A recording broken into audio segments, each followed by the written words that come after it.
So good evening. The content of this presentation is proprietary and confidential information of the Florida Firefighter Safety and Health Collaborative. It is not intended to be distributed by any party without the written consent of the collaborative. Attendees should note that the educational component of this session is being recorded and will be published on the Florida Firefighter Safety and Health Collaborative website and YouTube page. To maintain complete confidentiality, an announcement will be made before the recording begins, and only the presenter will be identified during the recording. Therefore, to ensure anonymity, all attendees are asked to mute their microphones until an announcement is made that the recording is complete. Presentations are intended for educational purposes only and do not replace independent professional judgment. The ideas expressed in this presentation are the professional opinion of the presenter and do not necessarily represent those of the Florida Firefighter Safety and Health Collaborative or its constituents. Before acting on any of the information presented, attendees should consider the appropriateness of the information as it pertains to their individual situation and seek independent professional advice should any concerns arise. If you or anyone you know are in what is believed or perceived to be a situation that is or may become harmful, please reach out to the National Domestic Violence Hotline via phone at 1-800-799-SAFE, 1-800-799-7233, or through their website, thehotline.org, or dial 911 in the event of an emergency. That mouthful said, we are very grateful to welcome Dr. Sachi Anada. I practiced the name all day. I nailed it. I'm super excited about that because the first time I met you, I was just like, I'm just calling you doctor. So I'm very grateful. I've had an amazing opportunity to visit you at FHE, knowing that you're running the first responder program there, and just how open you are to the growth of the program and the amazing things that you've done since you've taken over, and you know, just the future growth of this first responder at FHE. So we're grateful to have you here tonight, and Kathy Hurd as well, to answer any questions on the back end for FHE. But with that, we'd love to know about you and really learn about, you know, what do we need to know after our first responder gets out of care, and maybe some details of how do we support them to getting into care too. So take it away, Doc. Oh, thank you so much, Michelle, for having me. And I'm always so excited to be part of discussions where we're just trying to find more ways to help firefighters, first responders, and their families. It's so important. And I'm actually here on the West Coast in Portland, Oregon, my hometown, my first family visit since this COVID craziness has happened. So it's nice for me because it's 5 p.m. here, and usually I think it's 8 o'clock where you guys are, and I turn into kind of a pumpkin after like 8 p.m. So this works out good. I'm a little bit more awake for all of you. But I wanted to, you know, I prepared some information in a PowerPoint, mostly because I just don't want you just staring at my face. But you can look at some of the slides. But I really hope that it become interactive and people can share questions and experiences.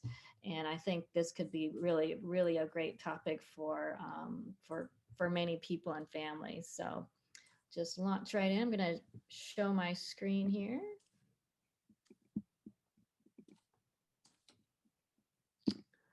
All right.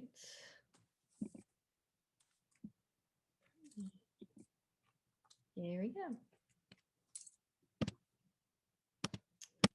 Okay, I love the title of this workshop today, and it's a new day, because certainly after your loved one, your first responder, when they've made the brave decision to enter into treatment, it becomes a really bright new day for them and their families, although at times it may not seem that way.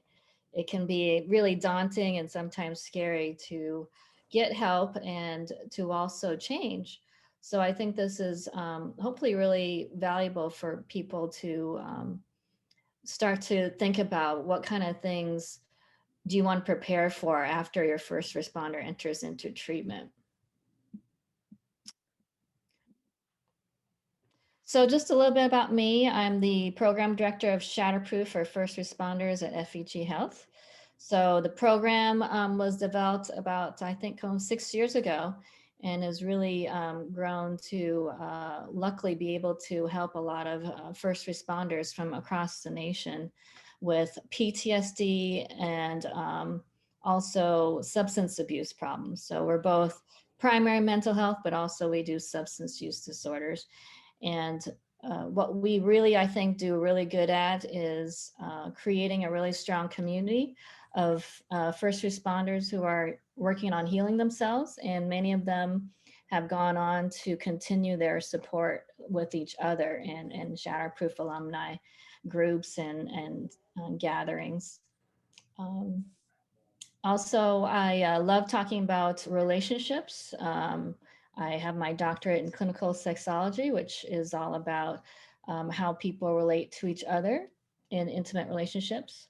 And just to give you the alphabet soup, licensed mental health counselor and the addiction professional.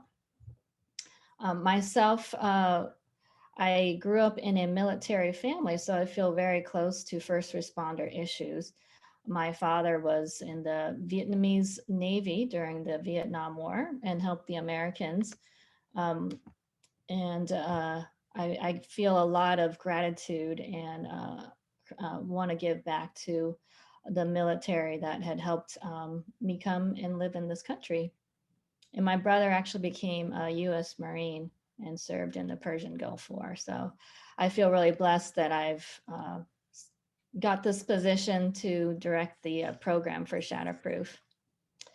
And I was born in Vietnam during the Vietnam War. And I put that out there because I actually, the minute I was born and even in the womb, I was born into a traumatic system, a traumatic family system with PTSD, substance use, all the things that goes with, being a refugee and coming to a new country that makes me feel like I'm very passionate to talk about how PTSD affects families and how we can still recover and become healthier families from it. So I feel really passionate about this topic.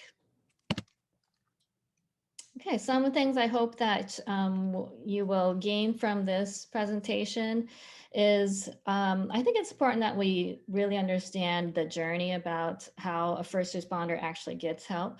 And that's something that Michelle was alluding to. How do we get our first responders to get help, and what might be some of the issues and barriers in place for them to seek help?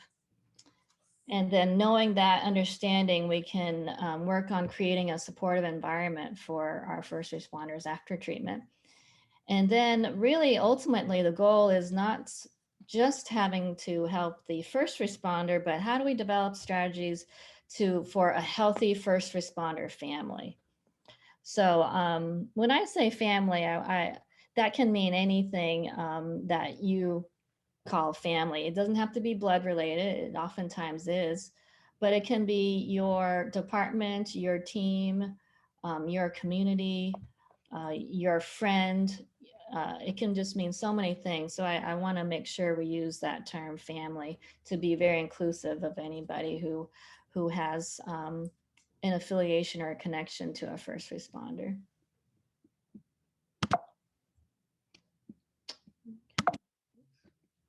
Okay. So, how did we start out by rescuing the rescuer?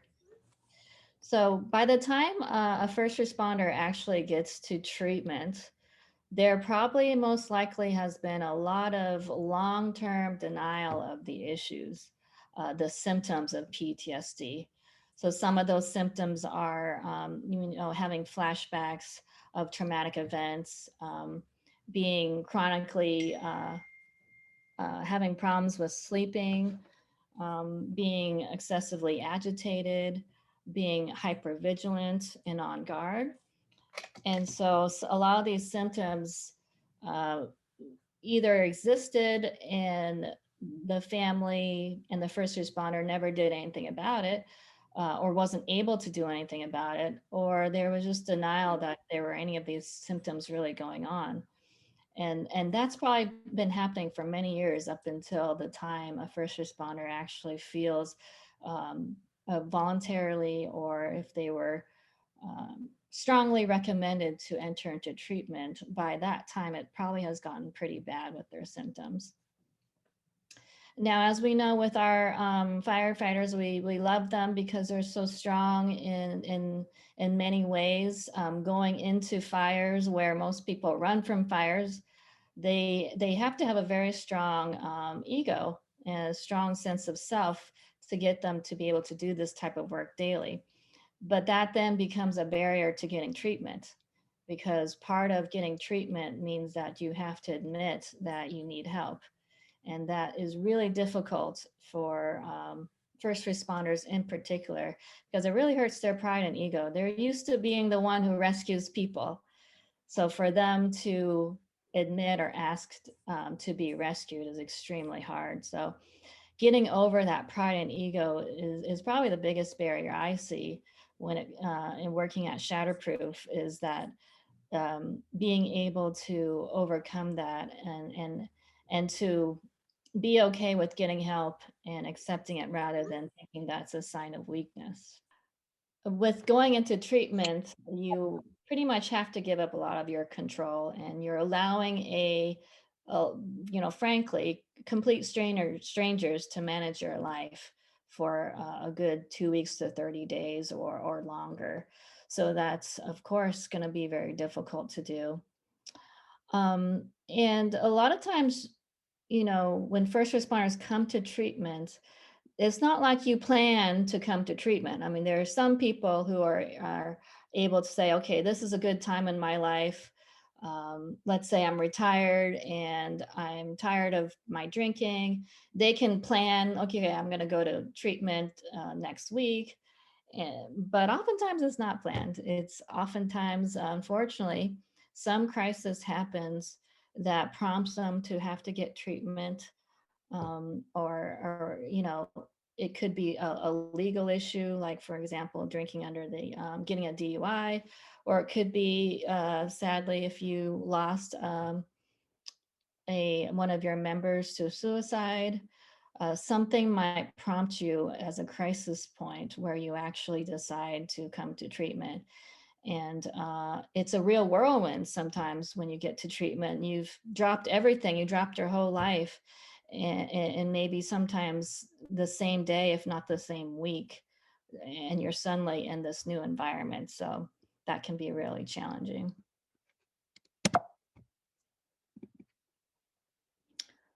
Okay, so for those who have been to treatment, or those who kind of wonder what treatment is like, this may be really helpful for families to understand what's actually happening when they go to treatment. A lot of anxiety happens on the family part because they don't know really what's going on. So first of all, we're going to look at what happens while the first responder is in treatment. So what they're really doing is they're first identifying and accepting their symptoms. So again, all those PTSD symptoms that they maybe minimized or didn't understand, now they're understanding that it's part of mental health disorder. And if they're using any substances, they're finally learning to accept their dependence or addiction to alcohol or drugs. And that's really hard for many people to do, but it's so important in order to move forward in the recovery. The other part is now they're really understanding and they're acknowledging the impact of their symptoms on their family members. Now, being in the Shatterproof program, I can attest to that's probably the hardest thing to look at for first responders, because they're used to serving and protecting. That's their duty. That's what they signed up for their career and their life to do. And then when they find they've actually been inadvertently hurting their loved ones in particular, that's extremely hard to accept. But that's really important that they hear about the impact of their symptoms, but not only their symptoms, but if they've managed their symptoms through unhealthy self-destructive behaviors.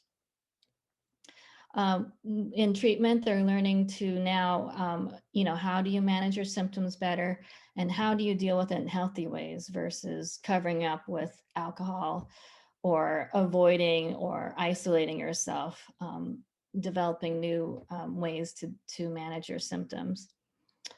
With first responders, they are confronting and witnessing trauma on a daily basis. And so one of the things that they'll be working on, most likely, is resolving some of those traumas. And sometimes it could be traumas that have happened before even the job came into place, before they became a first responder. Because oftentimes first responders become first responders because they grew up in some traumatic environments and they wanted to help people because of their own experiences. One thing that I see is probably the biggest emotion that comes out while they're in treatment is that they have a lot of guilt and shame for even going away to treatment and being away from their family, but also being away from their team. And I find that that's probably preoccupies a lot of first responders when they're in treatment, is they just feel so guilty for taking that time off and actually helping themselves, because again, they're so used to helping others, and they don't want to leave their team behind. They don't want to leave their family behind. And because of this guilt and shame, they feel really kind of rushed to complete the program quickly and return back to work and family as quickly as possible. So a lot of the work and treatment becomes difficult because they're thinking about other things than themselves and their recovery. So treatment centers hopefully can help them through that. So that's what the first responder is dealing with, but what's the family dealing with while their loved one is in treatment? So there's a lot of fears of the unknown. So hopefully this presentation can help people know more about the process, but there's a lot of unknowns. Where are they? What are they doing every day? Who are they talking to and connecting with? How are they doing? And what does it mean for me? And how are things going to change? So there's lots of fears of the unknown in the future. Families are learning how to live their daily life without their first responder. Sure, they're used to them being on shift, but they usually expect them home to help out with the family and other crises that are going on in their own homes. And now they're doing it on their own. They're living their daily life without the help of their first responder. And similar to a first responder having difficulty asking for help, well, so is the family. The family tends to also have some fears about asking for help. And there's also some guilt and shame on their parts that somehow they start to blame themselves for what has happened. Did I cause his symptoms, his or her symptoms? What did I do wrong? Am I not a good spouse? Am I not a good family member? A lot of self-blame.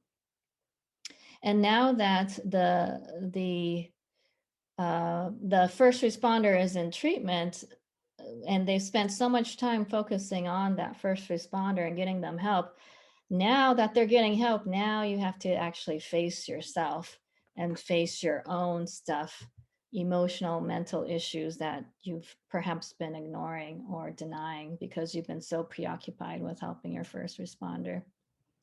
And so the hope during this time is that the family practices to build and strengthen their support system so that they can also get their own um, guidance and support. Okay. So now we're on to, they've gotten treatment and now it's homecoming time. So we're going to break the homecoming into the first 2 weeks, and then also we're going to look at long-term recovery. So the first 2 weeks is very critical, and it's an extremely vulnerable time for first responders. One thing I like to tell the clients and the families is you almost have to think about their mental health disorder as almost like having cancer, where you're going to need to be in some recovery and you need to treat it like you're in recovery from almost like a medical condition.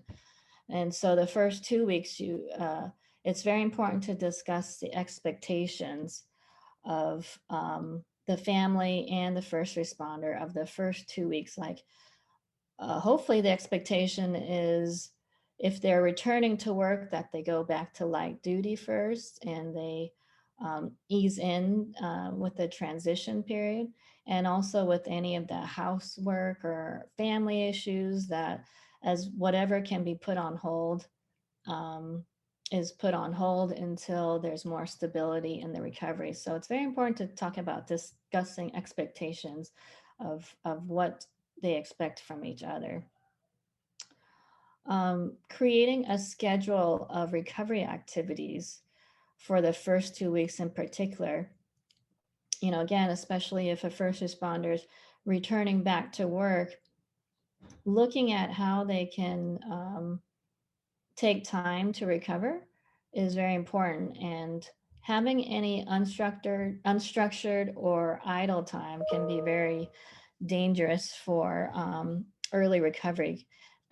Every Any open areas where there's a lot of downtime is something should be scheduled in of some type of support or activity that's going to help them with their first 2 weeks of recovery.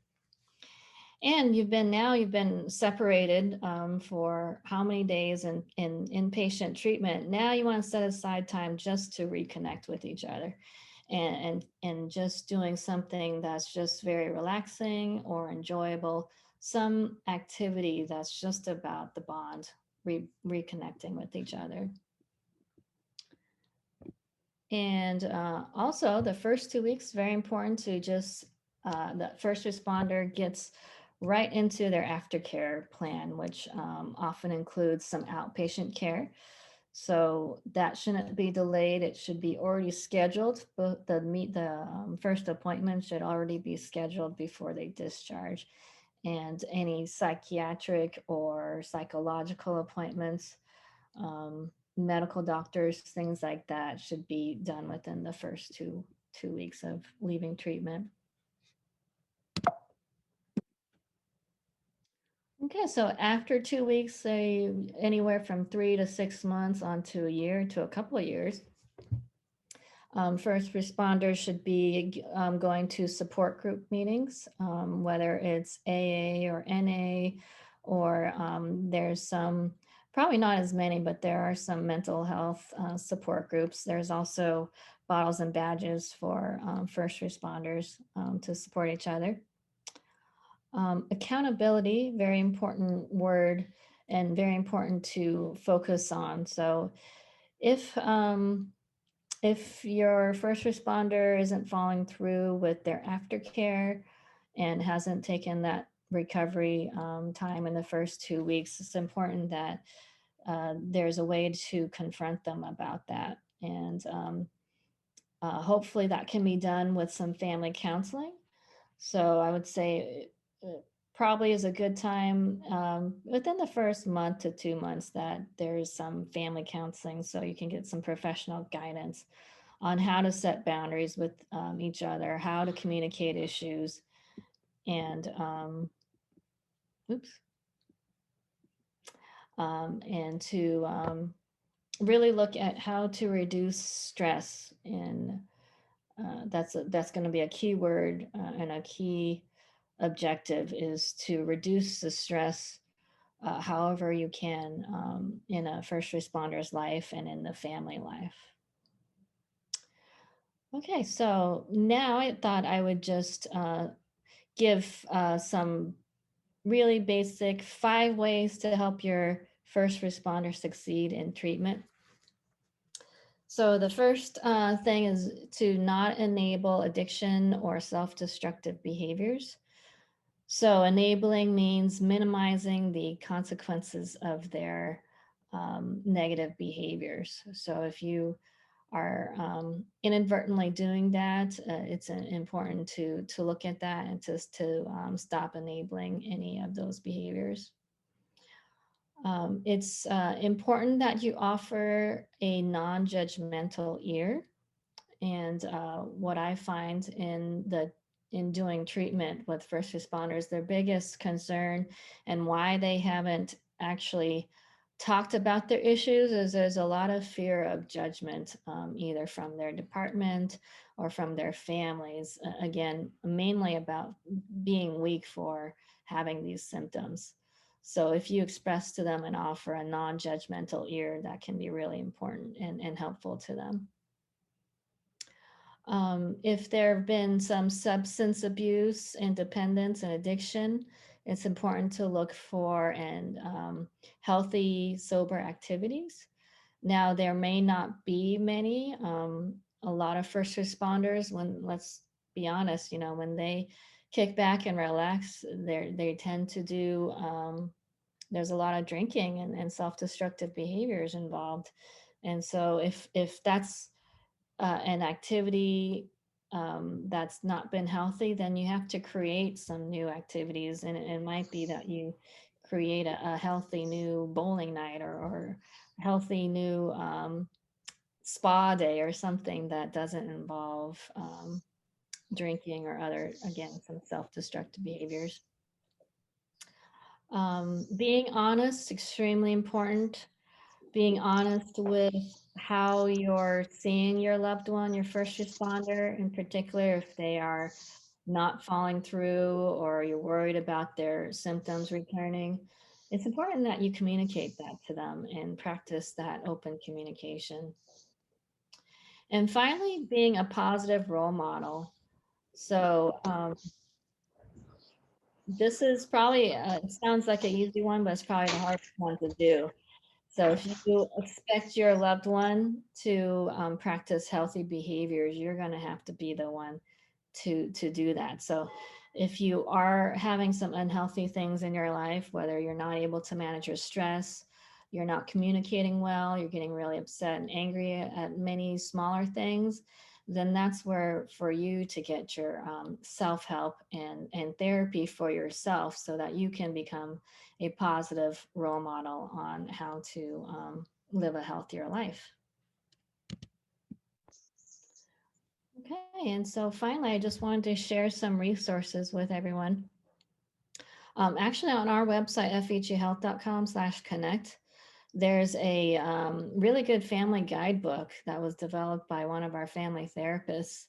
And I actually reviewed that before I did this, and a lot of good information about some of the things that we just covered, but it just goes into so much more depth and it's very user friendly. You can download that guidebook at that website. And some support groups you can look for is NAMI.org.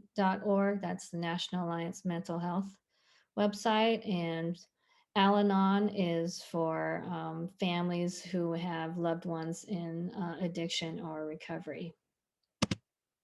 Okay, great. So I hope that that was helpful to people out there, and I would love just to open it up now to questions and discussions and comments. Lots of information in a very a short period of time. And I think one of the questions that I had is, what when my loved one is in therapy, should I be in therapy? Should I be, you know, what should I be doing while they're there? That's a great question, and this is a hard one for some families because I always recommend while your loved one's in treatment that you get help for yourself. And some people, unfortunately, might take that as, why do I have to go? Are you blaming me for the problems? It's his or her problem, not my problem. But really, what happens is when somebody in your life gets healthy, the dynamics change. It can't help but change your relationship. And so rather than go through a lot of anxiety about what that change is going to be like, you can see it as a positive catalyst for your own change and getting healthy. And then if you want to help support your loved one, how can you do that if you're not emotionally healthy yourself? How, just in my limited experience, I know that family members can be enablers.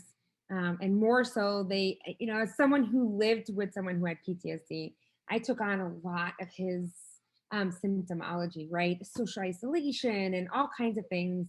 Um, I think my question is, how as I, as a loved one, how can I recognize in myself that maybe I have a problem as well?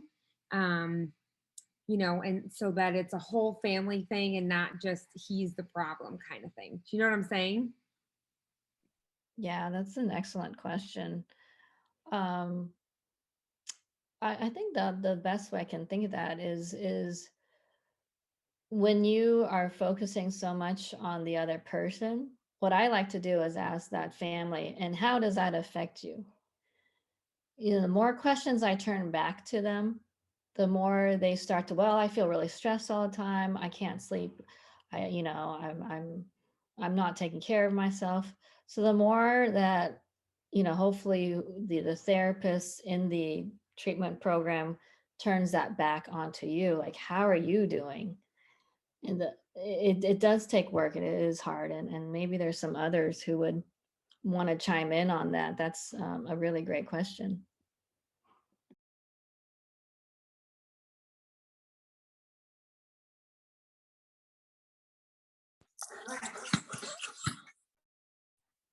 Oh, okay. I have a question. Is it okay? I have a question. Just more curious. If I am the spouse, the caregiver, the significant other of someone who goes for some type of substance use treatment, what is the dynamic, or what is the number one challenge if you're a social, is the best way I could say it, uninformed way of asking the question. If you're a social drinker, you have wine with dinner, you have alcohol in the house. Is that a good thing? Is that a bad thing? How would you recommend managing that?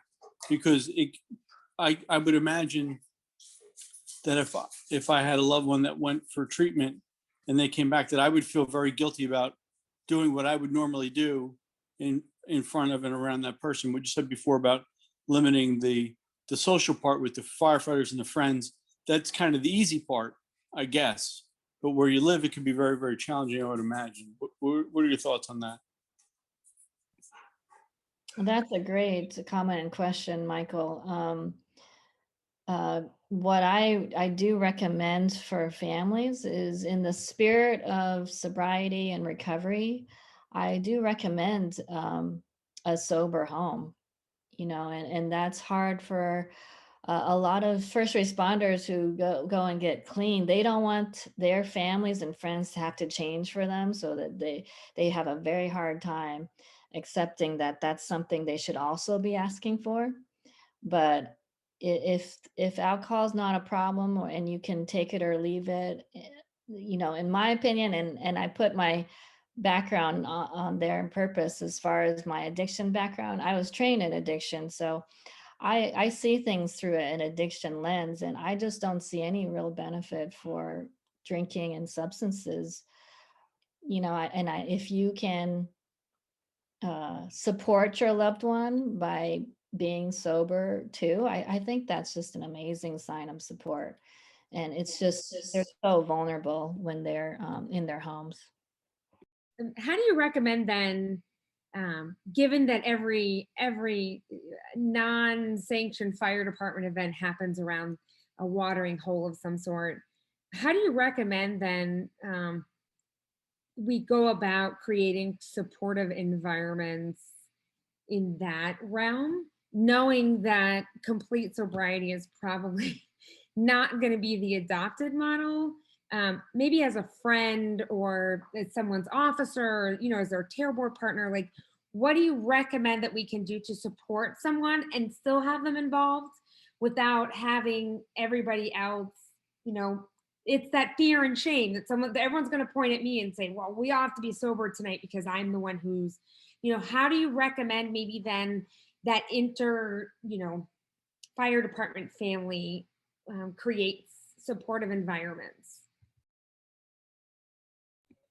Yeah, I think that's a really great discussion to have because, um, even a non-first responder family, clients in with addiction that's a really hard thing because drinking is so pervasive for many people. But it might just be creating these events and just saying this is a sober event. Whether you know somebody who's in recovery or not, just putting it out there as and becoming a cultural standard. Just this is a sober event, and or this is an event, and no alcohol will be offered. Just making that you have to start creating those activities and just being very upfront about it. And again, I don't think you have to have a specific person in recovery to do that, but it's just a sign of a healthier cultural feel to it. I'm going to stop asking questions because I feel like there are so many. Anybody else have questions before we stop the recording? And if not, we will stop it and continue the conversation in the confidential environment with Dr. Sachi Ananda. Go ahead, Jeff. So first of all, thank you for sharing that information with us. Um, as a member of the peer support team, I think a lot of times we can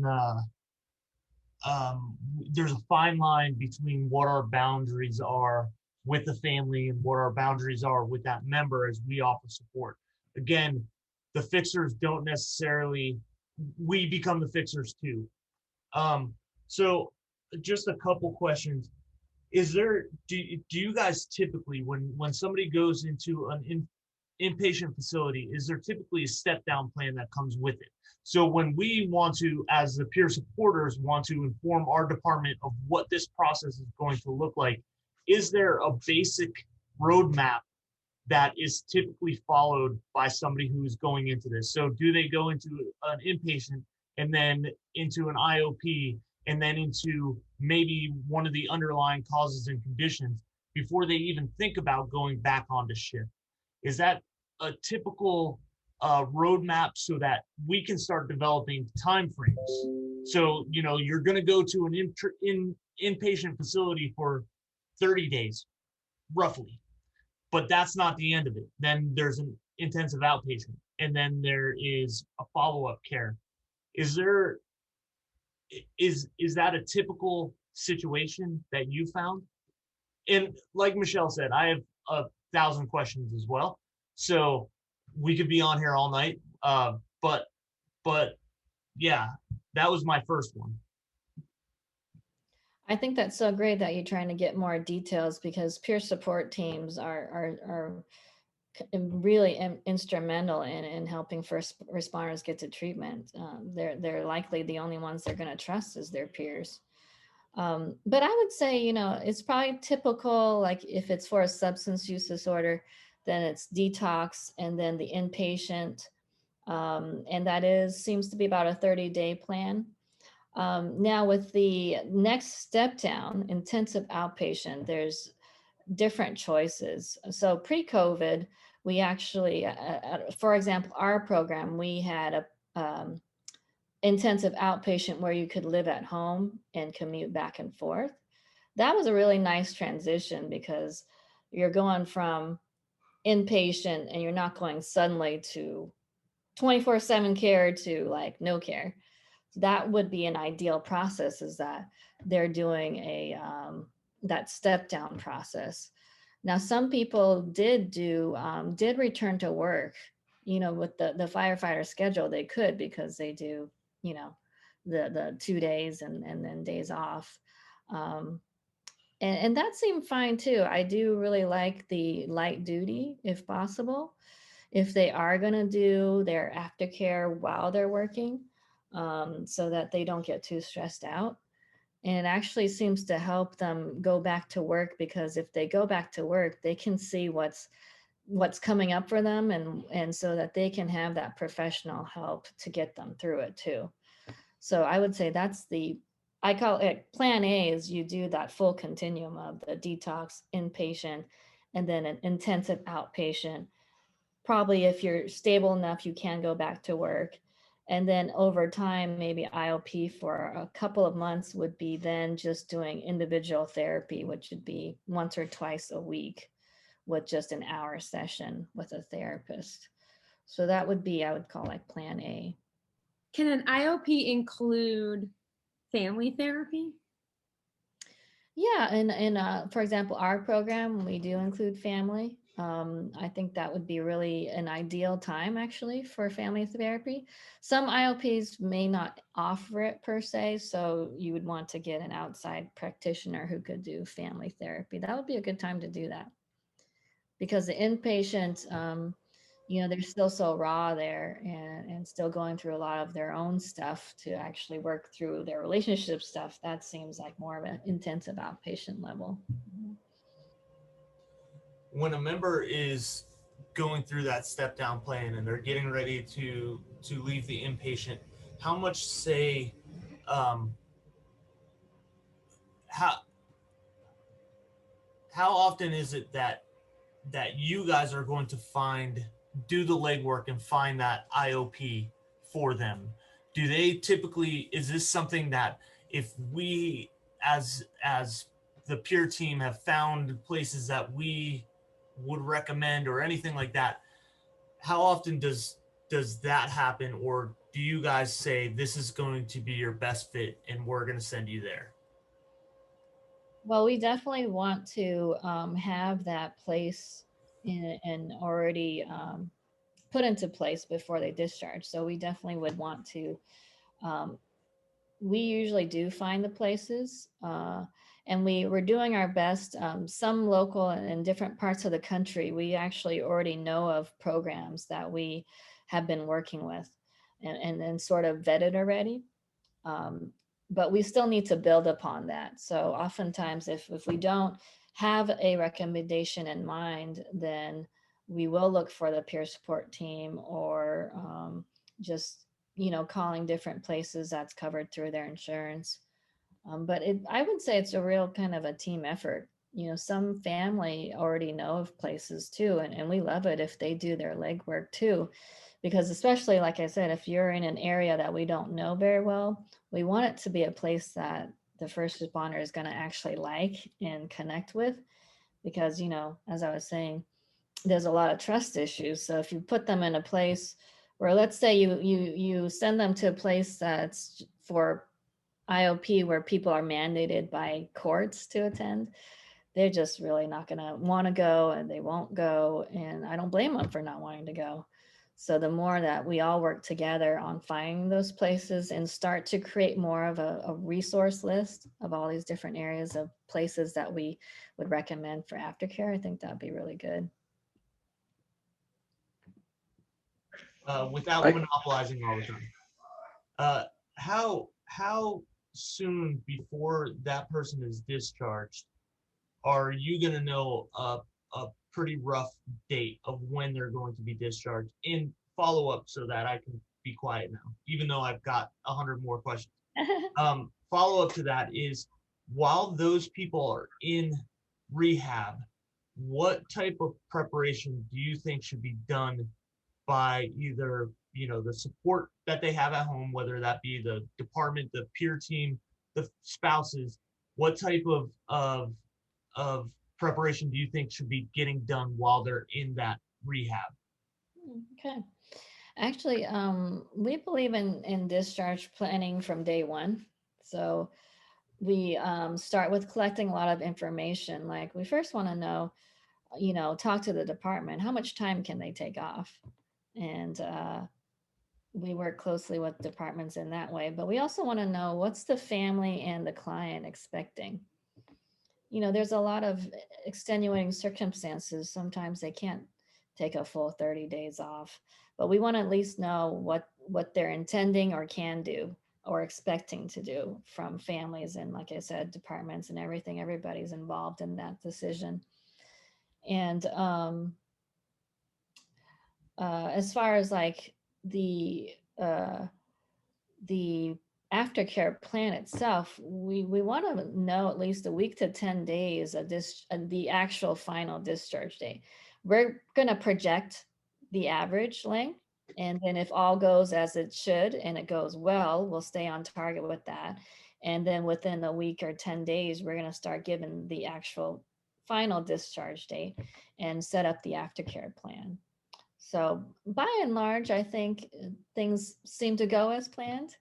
But there are, of course, some cases that are more extreme than others where they're just not ready or stable to go back. But we want to keep the family, the client, and the job informed along all the way so that there's no big surprise if they need a little bit more time to stabilize. And then, did I answer your follow-up? I'm not sure if I quite hit it, but what was your follow-up? No, it was about what preparations should be made by the department, by, as far as education to the crews, what would you recommend that the department is doing while this person is away in rehab? Yeah, I think if they're open to and hopefully they're supportive and keeping them updated on the progress of their treatment, but on their end, I don't know. The biggest fear that I find a lot of the clients have is what's going to happen? What's the environment like for them when they return back? And what are people saying about them? As much as if I mean, of course, department can't disclose their privacy of their medical and mental health issues, but maybe just keeping a pulse for them on, kind of alleviating any fears they have. Hopefully, like I said, hopefully the supportive environment that any fears that the first responder has being in treatment can be really alleviated with just some supportive comment and laying that groundwork of safety for them to return. I'm going to piggyback. Sorry, 1 second, Dave. We'll piggyback on that question, and then it's all you, brother. I promise. I know one of the barriers to care is actually getting them into care and breaking down some of the red tape that comes along with trying to get someone in there. I know Kathy is working very hard on creating agreements with departments to reduce these and to really mitigate not only getting them in as quickly as possible, but expenses. That can be a big barrier for firefighters as well, is that initial upfront expense and the expenses that come with it out of fear of so many different things when it comes to, fiscal responsibilities. Kathy, if you wanted to touch on that as well, what can departments be doing to help reduce some of those barriers to care that you're working on? That would be awesome. And then David, it's all you. So, well, first off, Michelle and the collaborative, on behalf of Dr. Sachi and FHE, we want to thank you so much for having us here tonight and to help minimize the stigma of asking for help. And, like Dr. Sachi says, we need to rescue the rescuer sometimes. But one of the barriers with being in network with insurance is a lot of the services that we provide that can assure that the first responder is going to go back and have a successful life aren't covered by insurance. And if you have to go out of network, then you have huge deductibles. And there's also the fear of, I don't want people to know. So we've created a program that's called the Keystone Program, where it's a agreement directly to the entity, or, like say Miami-Dade. And it's what's called a single payer agreement or a third party administrator. And it cuts all the red tape out, and we just bill directly to your department, but it's funneled through the insurance. So we don't have to argue about what's covered and what isn't covered. We have a list of agreed upon services, and that's it. End of story. It's so simple. And trying to get departments to understand that this is really a cost-effective, money-saving process is kind of challenging because it's different. So many places are, well, we've always done it this way. And sometimes we need to look at, well, maybe we should look at some new, better ways to make this more successful. So thank you for asking that question, Michelle. I remain quiet. I said, hey, David, did you want to chime in here? Because we'd love to hear from you. Yeah. Is it Jeff that was asking the questions? And what you guys are doing what now with your department? As far as, what do you mean? Are you a committee that's like heading up like medical awareness and stuff at your department? Yeah, I run our peer support team. Oh, okay. That's what I was asking. So the post coming, back out of treatment is the biggest part of this whole thing. And so this is where you guys come in. And luckily, when I went in for treatment, apparently it caused quite an awareness in my department because I was like the last one they ever expected. And one of the first ones that actually asked help. So they had a peer system that they put together, a committee, and these guys on their own, just like you guys, so this is perfect information for you. They went out and under the parameters of our insurance, went in our local area and basically went and contacted psychiatrists and different organizations and groups and so forth, and had it all, well, not when I got out, but now have it all set up. So basically they have a list of like 7 or 8 different providers, whether it's an out treatment program or individual one-on-one psychologist already set up. So as the person comes out of treatment, all they have to do is pick up this list. They know it's already covered by insurance. They know that they're first responder, trained or experienced, and they just have to pick people off this list. And it makes it so much easier because, as Dr. Sachi alluded to, for me, the biggest anxiety was coming out and not knowing what to expect. And the other thing that was touched on is, as a group, you guys, stay in contact with whoever's in treatment and let them know that they have the support of the department is also huge. And that, hey, we're looking forward to you to coming back. Don't worry, everything's already taken care of. Everything's in place. When you get back, we'll talk. We can help you, with your post-treatment and all that stuff. So that's huge. That's what I got. Well, interesting to see if you're using that Redline Rescue website to upload those culturally competent clinicians into Redline Rescue so that other people are able to locate them as well, David. I also want to thank you for sharing your journey with us and your willingness to disclose everything that you already have this evening, up to and including your experiences and what you found most advantageous post-care. So thank you so much for being here this evening and being willing to do that. Kathy, were you going to say something?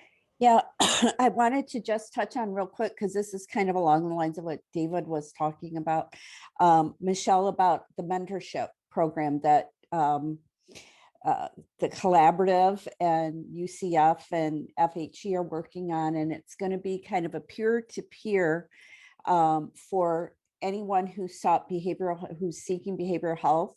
So how it's going to be set up is, say, Michelle and the mental health team gets a phone call and they say, okay, I'm going to go to treatment, or somebody's being voluntold they're going to treatment. Then Michelle would look at the list and call, for example, David up and say, hey, David, we've got a firefighter who's coming in. Can you please give him a call and help him through this process, so that it's not quite so scary for the people going in treatment. And this isn't something FHE is doing exclusively. This is through the collaborative. So there's not going to be any program preferential treatment, but it's in the developing stages, and hopefully within the next few months it'll be available.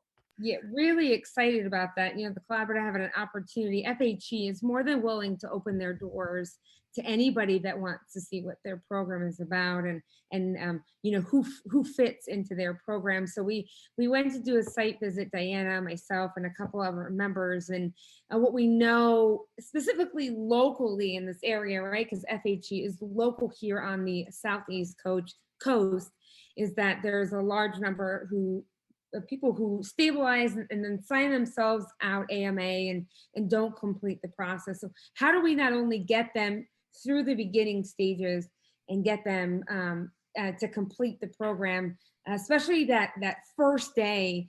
You know, we identify that firefighters, first responders in general, forget firefighters, are very black and white people, and we don't want things sugar coated. We want people to tell us this is gonna suck. Like, we're gonna embrace the suck and we're gonna keep moving, because if you sugarcoat it for us, we're like, WTF, Batman? Like, you made this sound like puppy dogs and marshmallows, and this is not what I signed up for.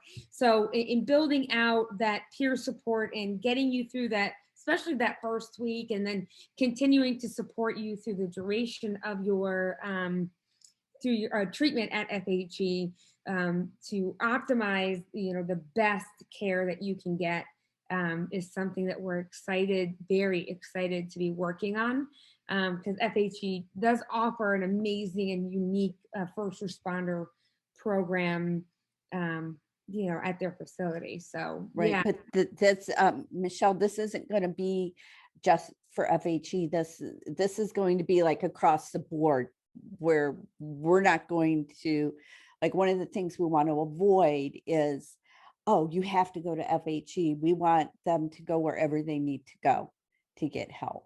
absolutely. And that's Yeah. another beautiful thing about FHE is it's just, let's get them to the right help. And if the right help isn't us, like, let's talk about where the right help is going to be for them. And that's the beauty of the relationship that we have with FHE, with Kathy, with Dr. Ananda. Where is the right place? Is it here? Is it UCF? Is it somewhere else? Right? So just very excited to be at the forefront of that. And thanks for bringing that up, Kathy. Very grateful. Does anyone else have questions that they are willing to ask on our recording? And if not, oh, Jeff, go for it all night. Let's do it. Go Do it. David, I got a question for you. First of all, thanks for opening up and sharing. Michelle Ryben and I were coming up, and I would love to sit down with some of the players on this meeting as well and kind of share what we were working on. We were working on a reintegration plan for members who would go to a treatment facility, as far as what happens on the department side. Obviously, there's some barriers we know of, what they want to disclose, what they don't want to disclose, what our actual involvement is in the line that we walk with that. But one of the things that was denied in our reintegration plan with a member that just went to a rehab facility was, we suggested that the fire chief meet with this member when he gets back, if for nothing else, to say, you're welcome back and we support you. That did not happen. And I think that I have an idea of why. I think that there's some fear in the unknown where that conversation could go. So David, as somebody who was willing to open up and share, do you think that that would have been warranted for you coming back? I know a big part of it is the crew, and we spoke with the crew as to what they could expect, but that, you know, the head of the organization as well, do you think that that would have been beneficial? No. Okay. When I got back, I expected a phone call any day of me having to go to report to administration. And that was a fear, not because of anything disciplinary, but just in general. And to my surprise, I didn't get any acknowledgement from administration at all. And it was a relief. And it was because I later learned is because because of my fears of having to go in there and sit with them or talk to them on the phone. You know, if someone seeks treatment and goes through the process the proper way. Now, if he's going for because he got in trouble and it's discipline, that may be a different issue. But, you know, voluntarily going in and going through the process and doing everything right, I wouldn't have. This I can only speak for myself. I don't think it's a good thing. The peer support, like a group like you and the crew members, I had all day long. I mean, it was amazing. I came back and running calls, people from other crews, you know, saying how happy they are that I'm back and all that stuff. That was all fantastic. But the kind of the formality of hearing from the chief or an upper administrator, I wouldn't have liked it.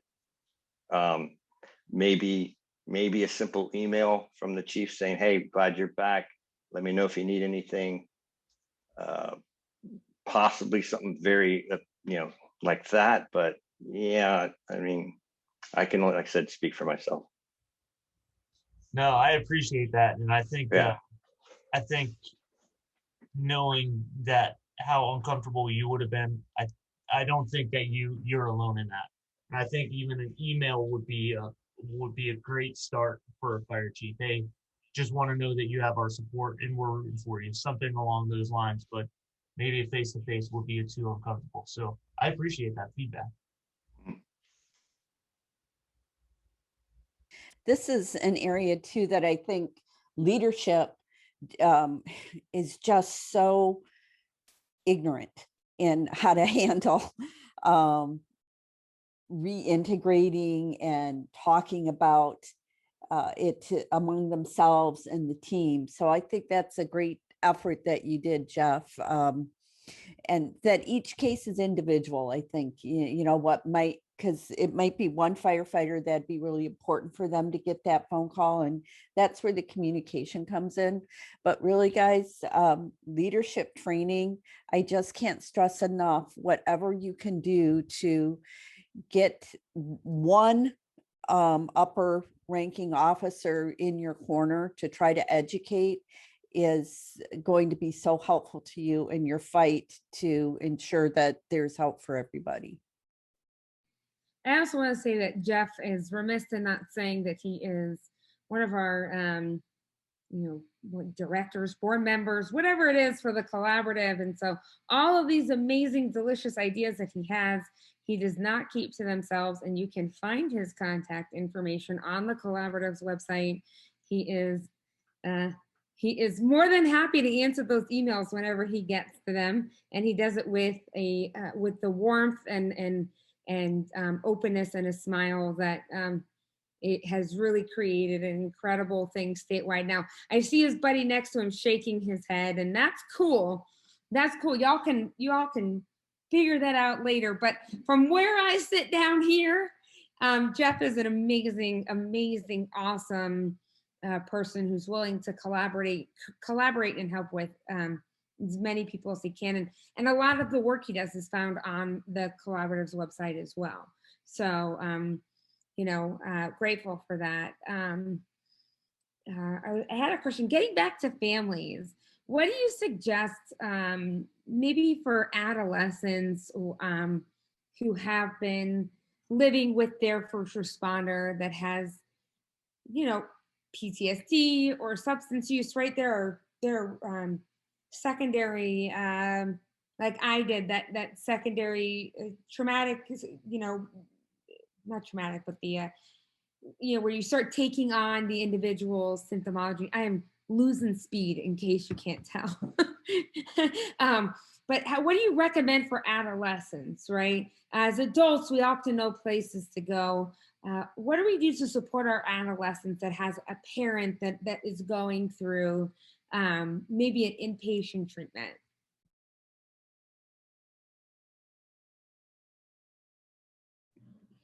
I think that is a great question. It's not my area of expertise for the adolescent in treatment. I mean, there are support groups like Alateen, but I think that's probably an area that would be a really great if we could find resources for them.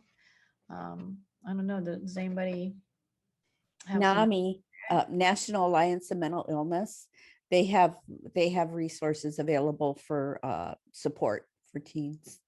And also, believe it or not, Boys and Girls Clubs of America.